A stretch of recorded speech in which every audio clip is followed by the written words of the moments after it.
The piercing wail of emergency alarms echoed through the cockpit, each tone growing more desperate than the one before. Kira's elongated fingers danced frantically across the control interface of her sleek Nexari craft, the Whisper-class reconnaissance vessel, shuddering violently against each blast of the relentless tempest beyond. Below them stretched the endless white void of Glacius, appearing like a boundless shroud of death, the churning blizzard rendering even their most sophisticated guidance systems practically worthless. The ship groaned in defiance as another surge of frozen turbulence battered it, and for the first time in her existence, Kira experienced something foreign to her nature, a genuine surge of terror, not for her own survival, but for the small being seated directly behind her. Zane, she called out, her voice cutting through the chaos, but tinged with concern. She twisted her neck just enough to glimpse her offspring, his amber eyes wide with both wonder and fear. The child was enveloped in a thermal wrap, the metallic threads barely sufficient to ward off the penetrating chill. His small body trembled, and Kira's heart constricted with worry. Remain seated and brace yourself. Do not move until I give permission, she commanded firmly. Her son acknowledged silently, his gaze locked onto her with an intensity beyond his years. Zane had lived only 6 solar rotations, a mere hatchling by Nexari standards, yet he possessed his mother's unwavering spirit. It was that spirit Kira held onto as she struggled to maintain their altitude. Even she, a decorated reconnaissance pilot and wilderness expert, could perceive the odds mounting against them. The tempest was unlike anything she had encountered in her years of exploration. Glacius's bitter winds hammered their vessel with the intensity of siege weapons, and every diagnostic display glowed ominously red. System stability, 12%. Hull damage, 34%. The figures painted a dire picture, but Kira refused to surrender. Defeat was not a concept she entertained, not as a Nexari, and certainly not as a parent.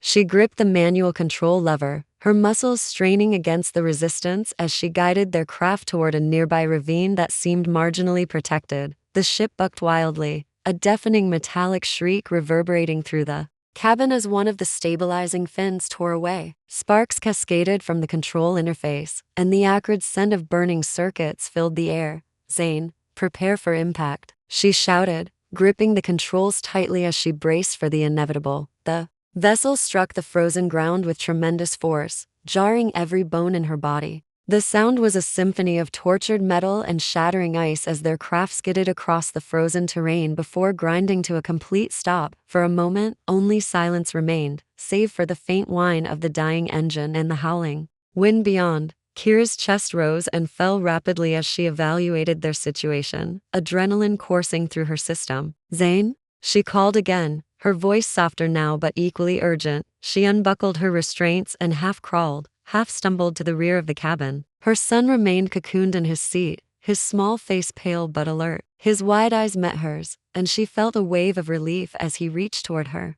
I'm unharmed, mother, he whispered, his voice trembling but steady. She caressed his face with one hand, her usually stern expression softening. You performed admirably, my child, but our danger has not passed. The cold was infiltrating through the fractured hull, and Kira knew they wouldn't survive long in these conditions. Glacius was merciless, its sub-zero temperatures capable of freezing even the hardiest life forms within hours. She quickly surveyed the interior of their ship, her keen eyes cataloging what little remained functional. The emergency supply container was still secured near the rear bulkhead, and she wasted no time prying it open. Inside she discovered a small portable heating unit, thermal coverings, a basic medical kit, and a week's supply of nutrition bars barely adequate for one adult, let alone a parent and child. Kira clenched her jaw, suppressing the rising sense of panic. Panic served no purpose. She grabbed the thermal coverings and wrapped one securely around Zane, her hands lingering on his shoulders. I will protect you,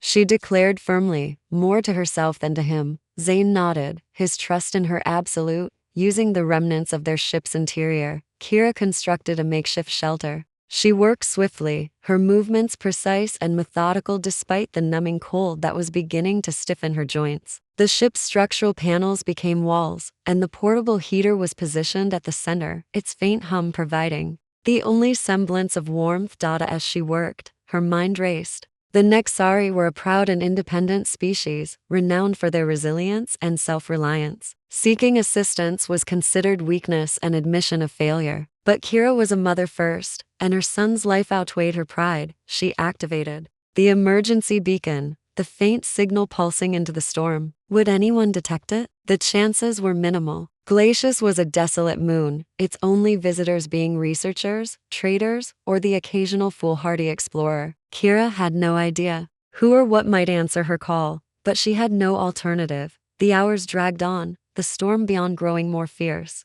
Kira huddled close to Zane, her body shielding him from the worst of the cold. The heater struggled to maintain its warmth, and her own strength was beginning to wane. She could feel the frost creeping into her limbs, draining her energy with each passing moment. Zane stirred in her arms, his small voice breaking the silence. "Mother, will someone come?" Kira hesitated, her usual confidence faltering. She didn't want to deceive him, but she couldn't bear to extinguish the faint glimmer of hope in his eyes. "They will come," she said finally, her voice steady despite the doubt gnawing at her. "We will survive this, Zane, together." As the storm raged on, Kira tightened her hold on her son, her crimson eyes scanning the darkness beyond their shelter. Somewhere out there, perhaps far beyond the storm's reach, someone might be listening, someone who could help. Unknown to her, a human explorer named Marcus was already detecting the faint distress signal, his brow furrowing as he prepared himself for what lay ahead. The wind howled outside Marcus's small research outpost, its mournful cry reverberating against the reinforced walls. He sat hunched over a cluttered workstation, the glow of the holographic interface casting shadows across his weathered face. The readout before him was a mixture of topographical data, weather analysis, and the monotonous telemetry reports from his atmospheric drones. It was supposed to be just another day cataloging Glacius's erratic climate patterns, but then the signal came. A faint, irregular blip appeared on his console, a sound so soft it barely rose above the background noise of the storm. Marcus froze, his fingers hovering above the controls as he squinted at the display. The signal was alien, no question about it. The frequencies were encoded in a way human systems didn't use, and the intermittent pattern suggested distress. His pulse quickened as he ran a diagnostic sweep, pinpointing the source amidst the chaos of the storm. "Coordinates 47.92 by 13.08, he muttered to himself,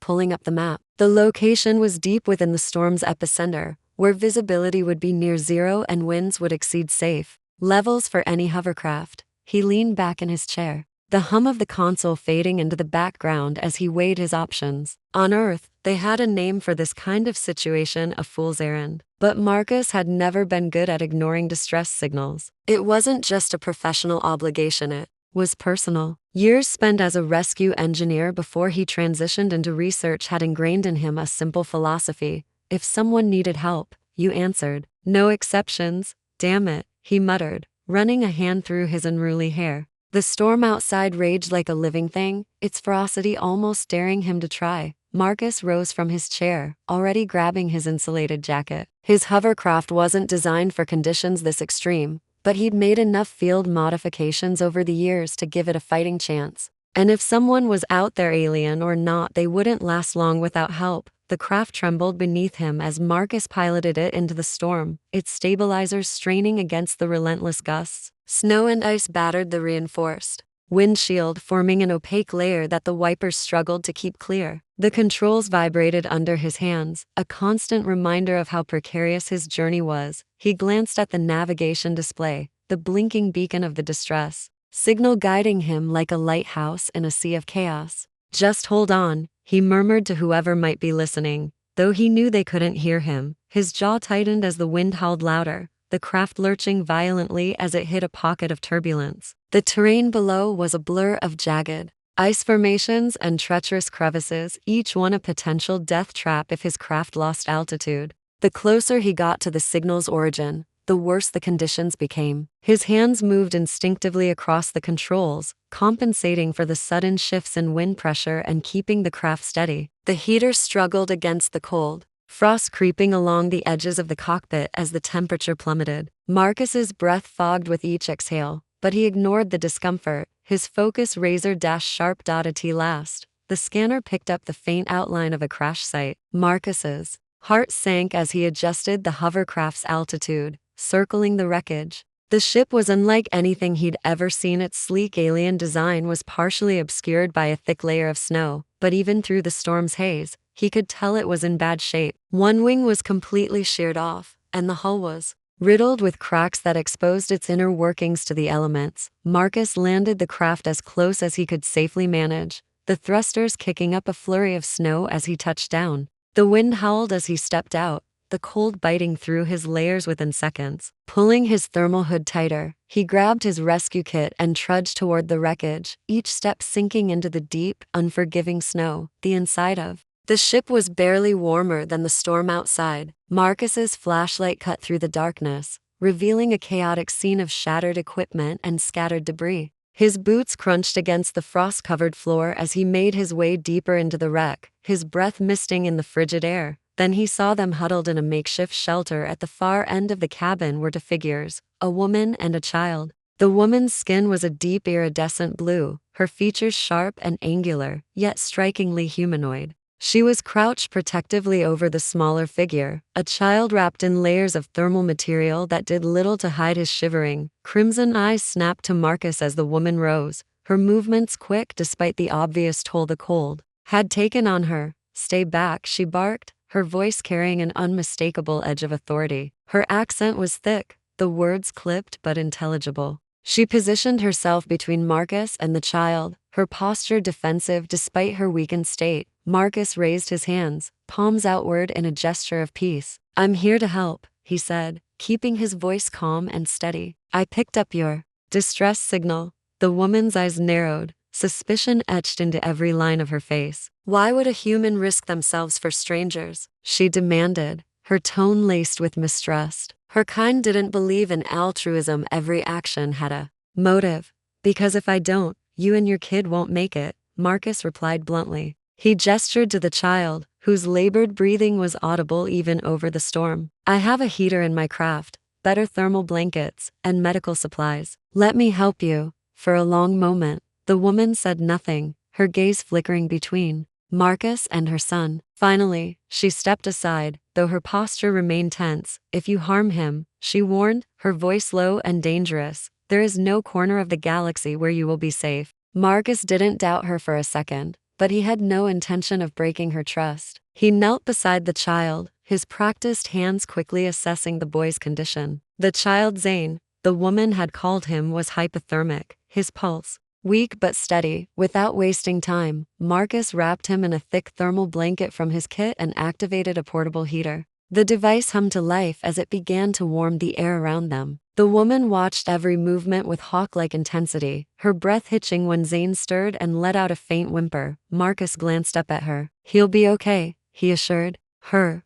"But we need to get him to better shelter. My outpost isn't far." Her eyes narrowed again, but this time the suspicion was tinged with something else, reluctant gratitude. She gave a curt nod. "Very well, but I accompany you." "Of course," Marcus said, rising to his feet with Zane cradled carefully in his arms. The child clung to him weakly, his small hands clutching at the human's jacket as Marcus led them back to his hovercraft. The wind howled louder, the storm seeming almost sentient in its fury. Yet amidst the chaos, Kira found herself watching this strange human with a mix of awe and confusion. It was unlike anything she had expected, resilient, determined, and above all, kind. It was a concept she didn't fully understand yet, but she was beginning to realize that her survival and that of her son depended on this human's inexplicable compassion. The storm raged relentlessly, the icy wind screeching like a vengeful beast outside the shelter of Marcus's hovercraft. Inside, it was far from comfortable,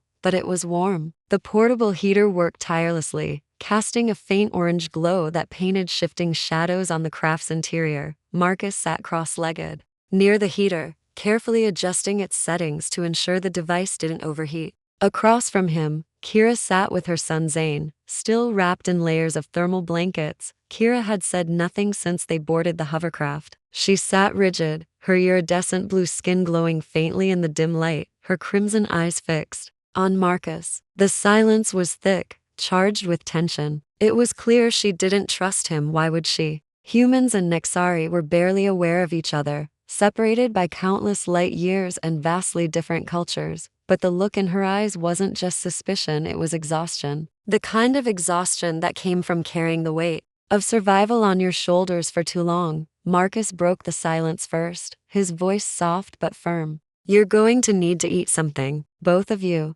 Kira's gaze flickered toward him, her expression unreadable. "We don't need your pity, human," she said sharply, though her tone lacked its earlier venom. Marcus raised an eyebrow. "It's not pity, it's practicality. You've been through hell out there, and your body's burning energy just to stay warm. I have nutrient packs, they're not gourmet, but they'll keep you alive." He gestured toward a compartment near the rear of the hovercraft. Kira hesitated, glancing down at Zane, who stirred faintly in her arms. The boy's amber eyes fluttered open for a moment, his small face pale and drawn. Her protective instincts flared.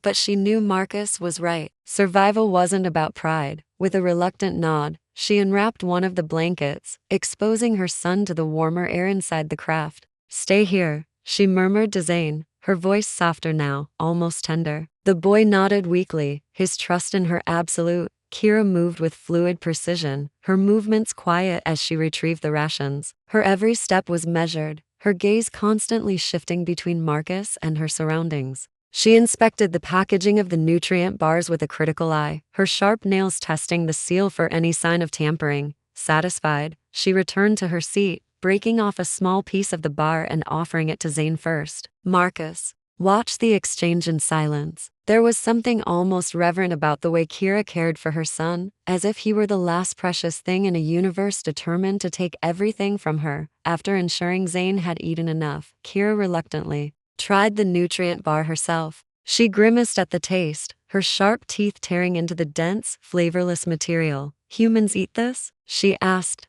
her tone laced with disdain. Marcus chuckled softly. "Not by choice, but it does the job." Kira said nothing, her gaze drifting back to Zane, who had finally drifted into a fitful sleep. For a moment, her stoic mask slipped, and Marcus caught a glimpse of the raw emotion beneath the fear, the guilt, the unyielding determination to protect her child at any cost. "Why?" she asked suddenly, her voice low but firm. Marcus blinked. "Why what? Why are you helping us?" Kira's crimson eyes locked onto his, searching for any sign of deceit. "You could have ignored the signal. You could have left us to die." Marcus leaned back against the wall of the hovercraft, crossing his arms over his chest. "Because it's the right thing to do," he said simply. Kira scoffed, her lips curling into a bitter smile. "There's no such thing as right in the galaxy. There's survival. There's power. Everything else is a lie." Marcus frowned, her words striking a chord he hadn't expected. "Maybe where you're from," he said quietly,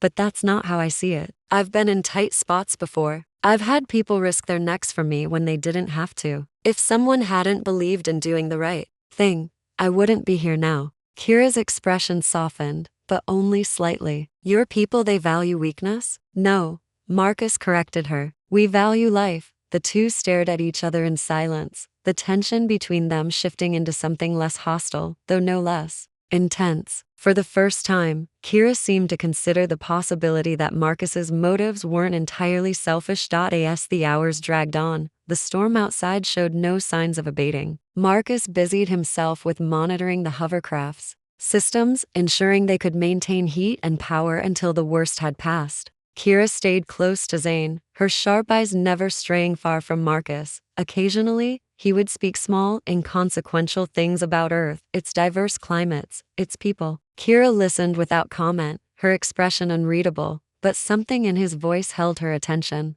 There was a warmth there, an openness she wasn't accustomed to. At one point, Marcus pulled a small device from his jacket, a simple entertainment pad filled with Earth music and images. He activated it, and soft melodic tones filled the cabin. Kira tilted her head, her sharp ears twitching slightly at the unfamiliar sounds. "What is that?" she asked. "Music," Marcus replied, a small smile tugging at the corner of his mouth. "Humans make it to express emotions, joy, sadness, hope. You name it." Kira frowned, her fingers twitching slightly as the music continued. "Emotions are a distraction. They cloud judgment." Marcus chuckled. "Maybe, but they're also what make life worth living." Kira didn't respond, But she didn't ask him to turn it off either. As night fell, though it was hard to tell beneath the perpetual darkness of the storm, Kira finally allowed herself to rest. She leaned back against the wall of the hovercraft, her son nestled safely in her arms. Despite the lingering tension between her and Marcus, the warmth of the craft and the steady hum of the heater lulled her into a state of uneasy calm. Marcus, seated across from her, watched as her eyes fluttered,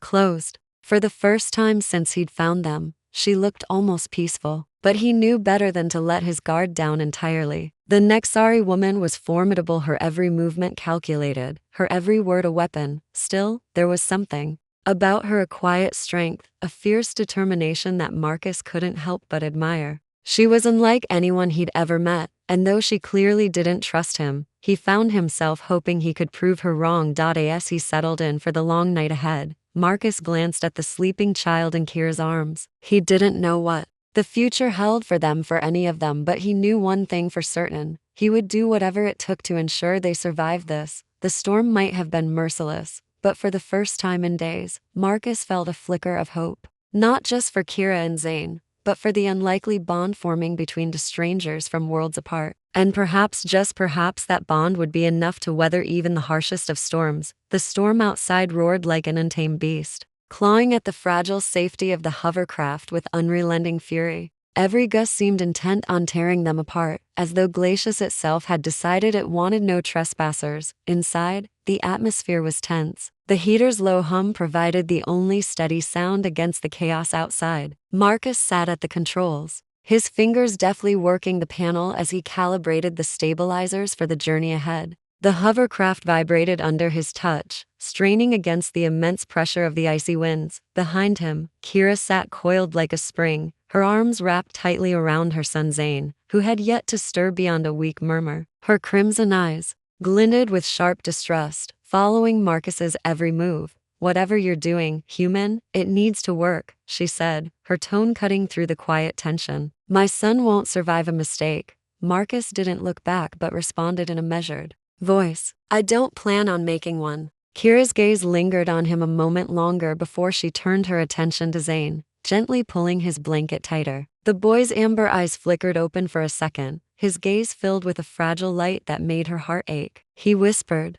something faint, something she couldn't quite make out, but she pressed her forehead against his, murmuring, "Rest, my little flame. I won't let anything harm you." Marcus cleared his throat, glancing at them over his shoulder. "The stabilizers should handle most of the wind shear, but we'll still feel it. It's going to be rough. Hang on to him tightly." Kira shot him a look that said she needed no such reminder. "I know how to protect my child," she said coldly. Marcus sighed, muttering under his breath, "Of course you do." He didn't have the energy to argue. The storm had already drained most of his mental reserves, and they hadn't even started the journey yet. The hovercraft lifted off the ground with a groan, its engines straining against the howling winds. The snowstorm wrapped around them like a living thing, blinding and oppressive. Marcus's grip on the controls tightened as the craft lurched to one side, the stabilizers compensating just in time to prevent a disastrous tilt. Kira's body tensed at the motion, her claws digging into the seat's armrest as she instinctively tightened her grip on Zane. "Is this what you call control?" she snapped.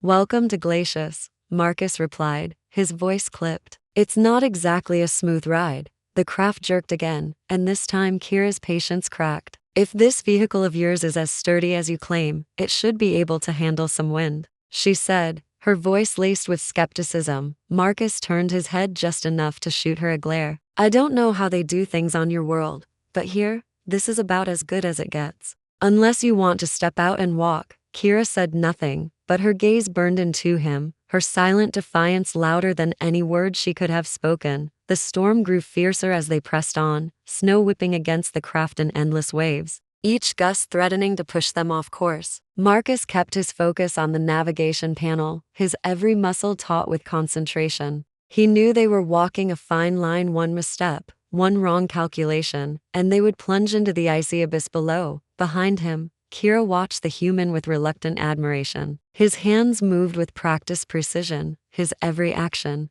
deliberate. She had underestimated him, she could admit that much. Humans were fragile creatures by Nexari standards, their bodies soft and their technology primitive. Yet this one seemed to possess a resilience she hadn't expected. Zane stirred against her chest, drawing her attention away from Marcus. The boy's breathing was shallow, his amber eyes fluttering open for a moment before closing again. Kira brushed a hand over his forehead, her touch gentle despite the claws that tipped her fingers. "You must stay strong, my son," she whispered, her voice barely audible over the storm. "You are next. Sorry, strength is in your blood." The journey stretched on, the minutes bleeding into what felt like hours. The hovercraft shuddered under the weight of the storm, but it held, its reinforced structure managing to withstand Glacius's wrath. Marcus stole a glance at the navigation display, his heart lifting slightly as he saw the faint outline of his base appear on the screen. "We're close," he announced, his voice carrying a note of relief. Kira perked up at his words, her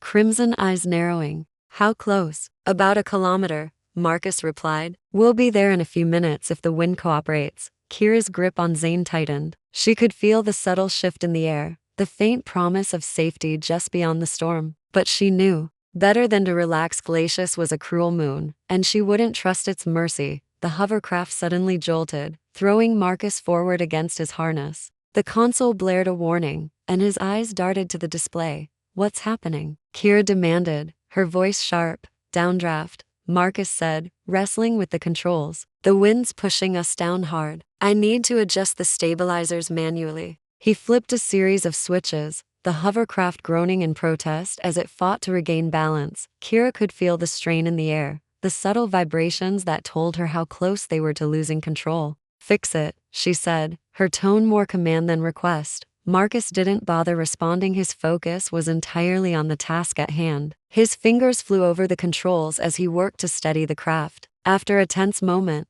the hovercraft leveled out again, the warning lights on the console dimming. "Got it," he said, exhaling a shaky breath. Kira said nothing, but her eyes lingered on him for a moment longer. There was something in his expression, a quiet determination, a refusal to give up that unsettled her. It wasn't weakness. It was something else, something she couldn't quite define. Finally, the base came into view, a squat, reinforced structure built into the side of a rocky outcrop, its surface coated in frost. The sight of it filled Marcus with relief. He guided the hovercraft toward the entrance, the craft settling onto the icy ground with a heavy thud. "We're here," he said, turning to Kira. She wasted no time. She unbuckled herself, carefully lifting Zane in her arms. The boy's breathing was still shallow, but there was a flicker of light in his eyes that hadn't been there before. Marcus stepped out of the craft first, the wind immediately slamming into him with brutal force. He leaned into the gale, motioning for Kira to follow. She emerged a moment later, her son held tightly against her chest, her posture defiant against the storm. The two of them trudged toward the base, the snow clinging to their clothes and skin. Marcus keyed in the access code, the heavy metal door sliding open with a hiss. Warm air spilled out, a stark contrast to the bitter cold outside. Kira stepped inside without hesitation, her eyes scanning the interior with a mixture of curiosity and wariness. The base was small but functional, its walls lined with equipment and supplies. Marcus followed, closing the door behind them and sealing out the storm. For the first time since the crash, Kira allowed herself to exhale. She looked down at her son, her hand brushing over his face. "We're safe now," she murmured, though her tone carried more relief than certainty. Marcus watched her from a few steps away, his expression unreadable. "There's a medical station in the back," he said. "It's basic, but it should help him." Kira met his gaze, her crimson eyes softening just enough to reveal a flicker of gratitude. "Thank you," she said, the words slow and deliberate. Marcus nodded, turning toward the back of the base. "Let's get him settled," he said, and so, for the first time since the storm began, hope found a foothold on the icy moon of Glacius. But as Kira followed Marcus deeper into the base, her son cradled in her arms, she couldn't shake the feeling that their journey was far from over. Inside the confines of Marcus's base, the howling of the storm faded to a dull roar, muffled by the thick reinforced walls. The sharp contrast between the biting cold outside and the warmth within was disorienting, almost surreal. Kira stood just inside the entryway, her son cradled in her arms, the bluish hue of her skin glowing faintly under the artificial lighting. A sheen of frost still clinging to the edges of her cloak. Marcus motioned toward the far side of the room, where a small medical station was tucked into an alcove. The space was functional, its design efficient rather than comforting. A simple cot, a diagnostic scanner, and a cabinet of basic medical supplies made up the extent of it. Set him down there, Marcus said, his tone brisk but not unkind. Kira hesitated for the briefest moment. Her instincts screamed against the idea of trusting a stranger, especially a human, with her son's care. But Zane's shallow breaths and pale complexion reminded her that she didn't have the luxury of distrust. She carried him to the cot, her movements precise and deliberate, and laid him down gently. The boy stirred, his amber eyes opening halfway. "Mother," he murmured, his voice weak. "I am here," Kira said softly, brushing a hand over his forehead. "You must rest now. Let the human help." Zane's gaze flickered toward Marcus, who was already retrieving equipment from the cabinet. The boy's expression was wary, but he was too exhausted to protest. Marcus worked quickly, his movements practiced and efficient. He activated the diagnostic scanner, the device humming faintly as it passed over Zane's small frame. A holographic display lit up, lines of alien physiology rendered in sharp detail. Marcus squinted at the readout, his brow furrowing as he deciphered the information. "He's hypothermic," Marcus said, more to himself than to Kira. "Core temperature is dangerously low, and he's dehydrated." He opened a pack of electrolyte solution, connecting it to Infraline. "This will help stabilize him, but he needs warmth more than this room can provide." Kira's eyes narrowed. "What are you suggesting?" Marcus gestured toward the heater in the corner of the room. "That thing isn't strong enough for someone in his condition. I have a thermal chamber in the back. It's meant for emergencies. It'll warm him gradually without shocking his system." Kira bristled at the suggestion. The thought of placing her son into a machine, even one meant to save his life, set her nerves on edge. "Your machines are fragile," she said coldly. "What if it fails?" Marcus met her gaze, his voice firm. "It won't. I've used it before on myself even. It works."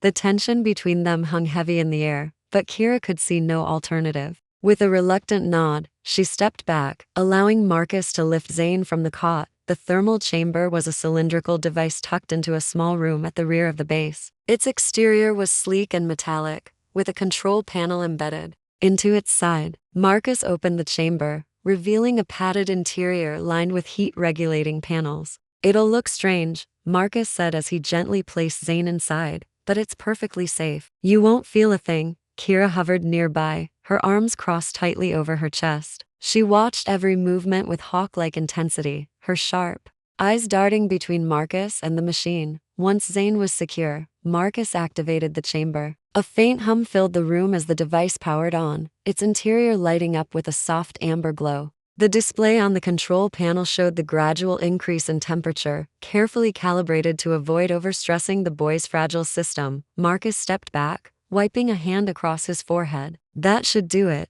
he said, exhaling deeply. "It'll take a few hours, but he'll start recovering." Kira didn't respond immediately. She stood motionless, her gaze fixed on the chamber as if willing it to succeed. Her usual stoic expression faltered, a crack of vulnerability slipping through. "Thank you," she said finally, her voice barely above a whisper. Marcus blinked, surprised by the unexpected gratitude. He gave a small nod. "You don't need to thank me. I'm just doing what anyone would do." Kira's crimson eyes snapped to his. "Anyone?" she echoed, a bitter edge to her tone. "You and I both know that is not true. Most would have left us to die." Marcus didn't argue. He knew she wasn't wrong, but he also knew that dwelling on what others might do wouldn't change the fact that he was here, and he'd made his choice. The hours passed in uneasy silence. Marcus busied himself with routine tasks, restocking supplies, checking the base's systems, and preparing rations. Kira stayed by the thermal chamber, her presence an unyielding vigil. She refused to sit, refused to rest, as if her very vigilance could will her son back to health. At one point, Marcus approached her with a tray of food. "You should eat," he said, offering it to her. Kira glanced at the tray, her expression unreadable. "Nexari do not require sustenance as frequently as humans," she said, though her tone lacked its usual sharpness. "Maybe not," Marcus said, setting the tray on a nearby table. "But you'll be no good to your son if you collapse from exhaustion. Just consider it." Kira said nothing, but after a long moment, she moved to the table and began eating in small, measured bites. Marcus watched her for a moment before returning to his work. As the hours stretched into the night, the storm outside began to wane. The howling winds softened to a low, mournful wail, and the vibrations that had rattled the walls earlier faded into a distant hum. Marcus checked the chamber's readout, nodding to himself. He's stabilizing, he said, glancing at Kira. His core temperature's back to normal, and his vitals are improving. Kira stepped closer, her eyes scanning the display. She didn't fully understand the human's technology, but she could see the truth in the numbers. Relief washed over her, though she quickly buried it beneath her usual stoicism. When can he leave the machine? She asked. Soon, Marcus said. I want to give him a bit more time to recover, but he should be okay by morning. Kira nodded, her posture relaxing slightly. For the first time since the crash, a faint glimmer of hope took root in her chest. Later that night, as the two sat in the base's main room, Kira broke the silence. You risked much for us, she said, her voice measured. Why? Marcus glanced at her, then leaned back in his chair with a sigh. I told you it's the right thing to do. Many would claim that, Kira said, her tone skeptical. Few would act on it. Marcus met her gaze, his expression serious. I'm not like most people. I've seen what happens when no one helps. I've been in situations where I needed someone to take a chance on me, and they did. I'm just paying it forward. Kira studied him for a long moment, her sharp features softened by the flickering light of the heater. Perhaps your kind is not as weak as I believed, she said finally, her voice quiet. Marcus smirked faintly. High praise, coming from you. Kira didn't respond, but the faintest hint of a smile tugged at the corner of her mouth. As dawn broke over Glacius, the storm finally subsided, leaving the moon's surface bathed in an eerie pale light. Inside the base, the thermal chamber powered down, its door hissing open. Kira was the first to reach it, her heart pounding as she lifted her son into her arms. Zane's eyes fluttered open, brighter and more alert than they had been in days. Mother, he murmured, his voice stronger now. I am here, she said, her voice steady but filled with emotion. You are safe. Marcus stood nearby, watching the reunion with a small smile. He didn't interrupt, letting the moment belong to them. For the first time, Kira turned to him and bowed her head, a gesture of respect in Nixari culture. You saved him, she said simply. For that, you have my gratitude. Marcus nodded, his expression softening. I'm just glad he's okay. As Kira cradled her son, a quiet understanding passed between her and Marcus, a fragile but growing bond forged in the crucible of survival. For both of them, the journey wasn't over, but for now, they had found a moment of peace amidst the chaos, and in that moment, it was enough. The stillness after the storm was almost as unsettling as the storm itself. Outside, the pale light of Glacius's twin moons bathed the frozen landscape in a cold, ethereal glow. Ice crystals shimmered in the frigid air, remnants of the blizzard that had ravaged the surface for days. Inside Marcus's outpost, the warmth of the heater created a stark contrast, wrapping the small space in a cocoon of fragile safety. Kira sat at the edge of the medical cot where Zane now lay resting, the boy's breathing steady, his amber eyes half-lidded but clear. He clung to her hand, his small fingers wrapped around hers with surprising strength. She didn't move, didn't dare to disturb the tenuous peace that had finally settled over them. Across the room, Marcus stood near his workstation, adjusting the outpost's external sensors. He worked with quiet efficiency, but his attention frequently drifted toward the mother and son. Kira had said little since Zane was removed from the thermal chamber, but Marcus could sense the tension in her shoulders, the way her sharp eyes flickered toward him every so often. Everything's clear outside, Marcus said, breaking the silence. The storm's gone. The system shows stable conditions for the next 48 hours. After that, it's anyone's guess. Kira didn't respond immediately. She stroked Zane's cheek absently, her expression thoughtful. Finally, she looked up, her crimson eyes locking onto his. And what happens next, human? She asked, her tone measured. Marcus leaned against the console, folding his arms. That depends on you. Your ship's wrecked, it's not going anywhere without major repairs. And I'm guessing you don't have a backup beacon on you, do you? Kira shook her head. Our primary distress signal was part of the ship. When it crashed, she trailed off, the weight of her words hanging in the air. Then we're stuck here until someone comes looking for you, Marcus said. And if no one's coming? Kira finished, her voice firm. We make other plans, Marcus replied. Over the next few hours, They worked together to assess their situation. Kira reluctantly allowed Marcus to examine the remains of her ship, and they ventured outside while Zane rested inside the outpost. The cold was biting even with the storm gone, and the wreckage was half buried in snow and ice. "This isn't just damage, it's obliterated," Marcus said, brushing snow off a twisted section of the hull. "The propulsion system's totaled, and most of the energy cells are shot. I can salvage some parts,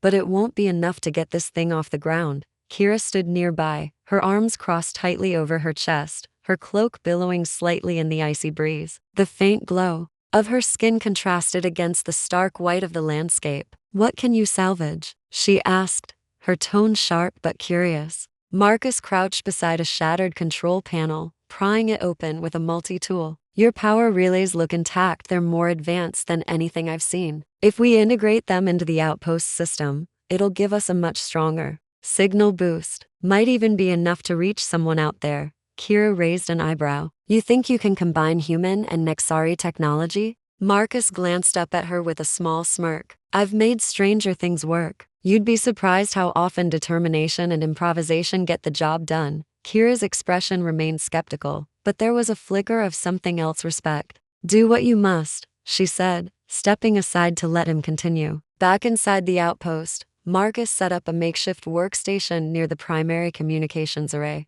The salvaged Nexari components were spread out before him, their sleek design and faintly glowing surfaces a stark contrast to the rugged, utilitarian look of the human equipment. Kira hovered nearby, her arms crossed as she observed him work. She had little patience for the intricacies of human technology, but she was fascinated by Marcus's determination. His hands moved with precision, his focus unshakable as he soldered, calibrated, and connected the alien components to the base's system. "Your technology is primitive," she remarked after a while. Marcus chuckled, not looking up from his work. "Maybe, but it's reliable, and right now, that's what matters." Kira tilted her head, studying him. "You're different from what I expected of your kind." Marcus paused, glancing at her. "Oh yeah? What did you expect?" "Fragility," she said bluntly. "Arrogance. Humans are known for their short lives and reckless tendencies." Marcus raised an eyebrow. "And now," Kira's gaze lingered on him for a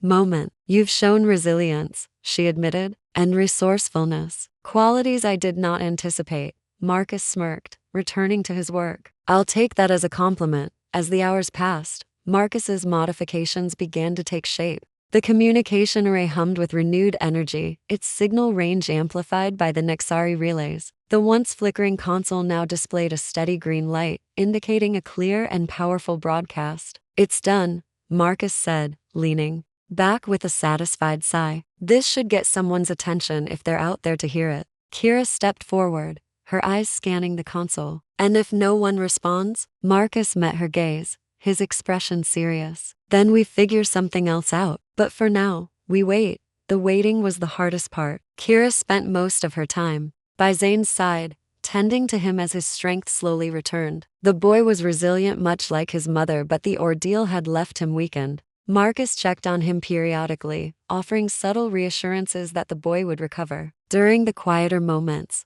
Marcus and Kira talked. The conversations were cautious at first, but gradually, the walls between them began to lower. Kira shared fragments of her life, a life shaped by the harsh expectations of her people, where survival was a constant battle and vulnerability was considered a flaw. Marcus, in turn, spoke of Earth. He described its diverse landscapes, its vibrant cultures, and its imperfections. He admitted to missing it, though he had chosen to leave it behind for the sake of exploration. "You gave up your home willingly?" Kira asked one evening, her voice laced with curiosity. Marcus shrugged. "I wanted to see what else was out there. Guess I got more than I bargained for." Kira tilted her head. "That I can understand." On the third day, a faint signal crackled through the console. Marcus rushed to the controls, his heart pounding as he adjusted the frequency. Kira was at his side in an instant, her sharp gaze fixed on the screen. "This is Nexari Vessel Tempest responding to distress signal," a voice said, distorted but clear enough to understand. "Identify yourself." Kira leaned forward, her voice